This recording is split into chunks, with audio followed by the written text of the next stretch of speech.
அப்படின்னு தைரியம் கொடுத்தா. எல்லாரும் வீட்டுக்குள்ள போனாங்க. சாப்பாட்டு நேரம் ஆகிடுச்சு.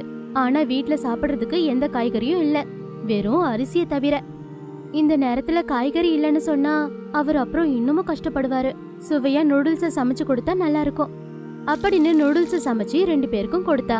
அவங்களுக்கு அந்த நூடுல்ஸ் புது சுவைய கொடுத்துச்சு. லக்ஷ்மி, இந்த நூடுல்ஸ் என்ன இவ்வளவு சுவையா இருக்கு? எந்த கடையில வாங்கிட்டு வந்த இத ஒண்ணும் நான் கடையில வாங்கலங்க, இத நானே சொந்தமா தயாரிச்சேன். நிஜமா உனக்குள்ள நிறைய டேலண்ட் இருக்கு. இவ்வளவு டேஸ்டா நூடுல்ஸ செஞ்சா எல்லாரும் எவ்வளவு விருப்பப்பட்டு சாப்பிடுவாங்களோ அப்படின்னு சாப்பிட்டுக்கிட்டு இருந்தான். அத்தை கூட நூடுல்ஸ சாப்பிட்டுட்டு, மன்னிச்சிரு மருமகளே, இவ்வளவு சுவையா இருக்கும்னு தெரியாம உன்னை வாய்க்கு வந்தபடியெல்லாம் பேசிட்டேன். இப்ப நிஜமா சொல்றேன், இப்படி ஒரு நூடுல்ஸ் வியாபாரத்தை ஆரம்பிச்சிட்டேன்னா உன்னை மிஞ்ச யாருமே இல்ல அப்படின்னு அவங்க அத்தை சொன்னாங்க. ஆனா இப்படி 2 பேரும் பேசினதை கேட்டதும் லக்ஷ்மியோட யோசனை நூடுல்ஸ் வியாபாரத்துல போயிடுச்சு. கொஞ்ச நேரத்துக்கு அப்புறமா கிரி கிட்ட போய், என்னங்க, எனக்கு ஒரு நல்ல யோசனை வந்திருக்கு, உங்ககிட்ட சொன்னா கோவப்பட மாட்டீங்கல்ல? அதெல்லாம் ஒண்ணும் இல்ல லக்ஷ்மி, தைரியமா சொல்லு.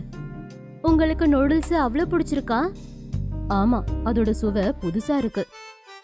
அப்போ நம்ம எதுக்கு நூடுல்ஸ் வியாபாரத்தை ஆரம்பிக்க கூடாது அப்படின்னா கிரி கூட அத பத்தி யோசிச்சுட்டு, வைக்கலாம், ஆனா நம்ம கையில இருந்த பணம் மொத்தத்தையும் இழந்துட்டோம். இப்ப நம்ம கையில ₹1 கூட இல்ல.